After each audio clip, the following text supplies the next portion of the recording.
So those are the three ecosystem services that are relevant really at the urban level. But what about how the city influences ecosystem services outside the city? So you'll recall from this slide that there is a demand for resources locally in the urban metabolism. And that means that there is an environmental impact also generated remotely, and we can model that through life cycle thinking. Using life cycle impact factors, we can estimate the fraction of the total environmental impact of that resource that happened upstream in the supply chain. So that could be, if we're thinking about food that arrives on your table, didn't generate any environmental impacts, or perhaps some in your refrigerator, but very few environmental impacts on your dinner table. But it did generate some environmental impacts throughout the supply chain before it reached your dinner table, right? So those are the remote environmental impacts, and they create a demand for an ecosystem service. And if that was something like, if you're eating some meat and there was some methane released by some cows, so there was a global warming potential generated somewhere outside the city in an agricultural area, that's a demand for that carbon sequestration. And it's not until we capture that full picture of the demand, both locally and remotely, can we understand what is the full impact that the urban metabolism has on ecosystem services. A little bit more on just on that topic schematically. Imagine you have some urban development, and we've lost a tree there, right? So there's a loss of supply of an ecosystem service. Inside the city, you also have this demand for resources, generating emissions through activities like driving a car, eating food, and then there is a conversion of land to supply some of those resources to the city, and then the conversion of land there also generates environmental impacts somewhere else in the world. So the two ecosystem services that is relevant for in my PhD have been climate regulation and habitat maintenance. So this is global climate regulation. Note the difference between that and local climate regulation.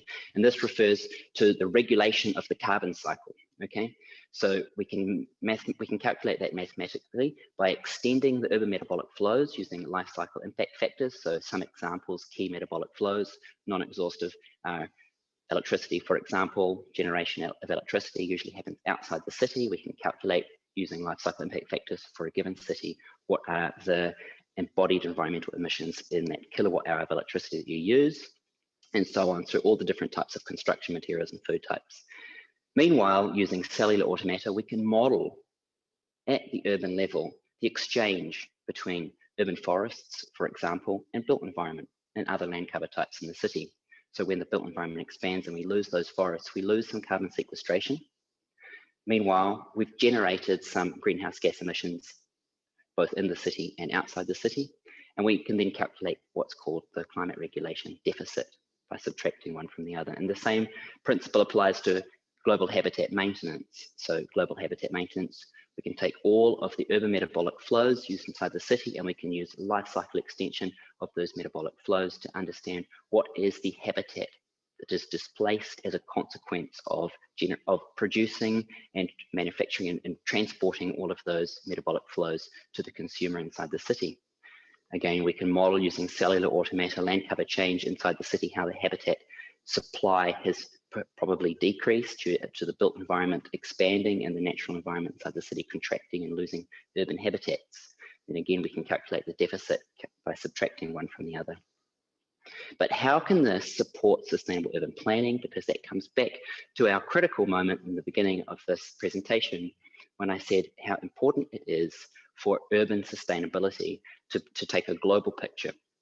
How can we understand how the cities of the future might mitigate their environmental impacts somewhat? So I've selected 8 different cities within Europe and done an assessment over 30 years from 2020 to 2050. So those cities were based on a variety of indicators and differences. So they're all from different countries within Europe. They have very different climates, and they have different consumption patterns and amounts of green space within the city, so that they will have different levels of supply of certain ecosystem services. Over this 30-year analysis, I'm just going to show you the results from global climate regulation. You can see that there are a lot of variations between those 8 different cities. Let's take Siena, second from the top, a medieval city in Tuscany, Italy. So Siena started in 2020 with the smallest deficit, meaning that it was very close to being actually carbon neutral, that city. The impact that it has on ecosystems, even around the world, is not that great compared to what it can sequester in its urban forests. But nonetheless, it was still a deficit, and it grew a little bit, but it only grew a little bit, and that's because it had a slow population growth rate, and because consumption in that part of Italy is not so great. The demand for resources and the types of resources don't create so much environmental impact and demand for ecosystem services like global climate regulation. On the other hand, Luxembourg. Luxembourg, at the heart of Europe, one of the richest countries in the world and one of the biggest consumers of meat and car transportation, meant that it increased almost 3 times over the 30-year time period. With having a 4% per annum population growth rate, it meant that more and more people are demanding more and more of those very greenhouse gas emission intensive resources. And that explains why that huge change in the deficit. And you can explore this spatially as well between the 8 different cities. This really allows decision makers and urban planners to look at where in the city the land cover changes are taking place and where the consumption patterns are changing. Maybe some patterns, in some cities you might have some areas where the consumption is easing and you might have a lower amount of deficit in that area, but you might have a growing deficit in another area. And that can be important for urban planners to think about where to place nature-based solutions, for example.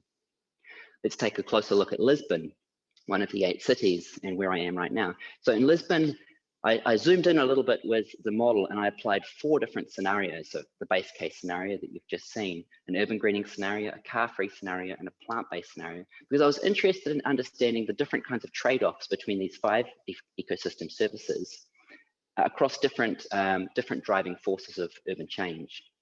So you can see in the urban greening scenario, perhaps something that we might all be familiar with, this concept of putting more green spaces inside cities. If you put more green spaces inside cities, you're going to have an increase in some ecosystem services. Water regulation could be increased because of the canopy interception that I talked about before. Local climate regulation could be increased because those trees are absorbing some of the urban heat islands. Nature recreation is increased as well because there are some more places for people to go for a jog, for example. If we look at the plant-based scenario, this is quite the opposite. There is no change here on the urban planning. There is no increase in green spaces, but there is a decrease in the demand for animal products in the city. So this scenario was basically defined by a change of the typical diets in Lisbon for a vegan diet in Lisbon. And that meant that the food profile changed and the global warming potential of that dietary profile decreased. And you don't see any change to the water regulation compared to the base case, the local climate regulation, or the nature recreation. But in the middle and to the right of the slide, you see the global climate regulation and the habitat maintenance. The supply of those increased a lot relative to the demand. And that is because there was a lower impact in faraway parts of the world based on those life cycle extended urban metabolic flows. We can also look at this spatially, and this can help to identify again where are the changes taking place within the city under the different scenarios. So you can see on this map at the bottom, you can see where are the green spaces for 2020, and going up through the slide, you can see how they've changed over the 30-year time period. Take again, for example, urban greening. You can see a different mosaic of the ecosystem service changes there compared to something like the plant-based scenario. This can then be used to answer some of the important questions raised by the stakeholders in the STMM workshops. So IGES is a platform that allows users to take aspects of this model, add their own relevant information for their city, and in the case of Lisbon, do a model, run a model using the method that I have just shown you, and they can then look around the city, where are the local demands, the global demands, and the local supply of a variety of ecosystem services. What you see on the slide here is the local demand for global climate regulation. Put another way, that's really the tailpipe emissions of cars. It's dominated by that activity inside the city. So you see on the left how it was in 2020, And you see on the right how it is expected to be by 2050. And in the middle, you have the cells that vary. And what I did when I took the screenshot is I hovered the mouse across one cell, and it shows you what is the variation in that cell. You can then also do the same for the global demand. And now this is basically the global climate, the carbon emissions related to the urban activities or the urban metabolism in that part of the city, but that weren't experienced there, that were experienced remotely somewhere else in the world. So my PhD has contributed to filling some important knowledge gaps in ecosystem service assessments inside cities and expanding the urban metabolism framework. So importantly, I identified through my literature review that there are 3 key elements that need to be built into an expanded urban metabolism framework: spatial, temporal, and multi-scale interactions. And I managed to actually implement those into a model that is functioning, including life cycle assessment and system dynamics modeling. I was able to use that to simulate different scenarios for different cities over a 30-year time period. And that's a modeling framework that can be adapted. So these were just illustrative case studies and scenarios that I thought were interesting and important for urban planners to compare the local policies and the remote changes because of those local policies. And in fact, policy at the European level, when we talk about putting in more green spaces, has very little impact on the cities compared to changing the consumption habits inside cities. So perhaps urban planning needs to reflect and think about maybe the impact of those nature-based solutions of putting more green forests, albeit important, has much less impact than the way we consume inside cities when we start to consider the remote impacts of those consumption activities. I was also able to make good use of the stakeholder information through these workshops and through some Delphi surveys. And that allowed me to keep the stakeholders engaged throughout the research process so that the iGuess platform could be built up in such a way that they will use it, because there's nothing more demoralizing, I think, than coming to this point in my PhD and thinking that no one is going to be able to use this or want to use it.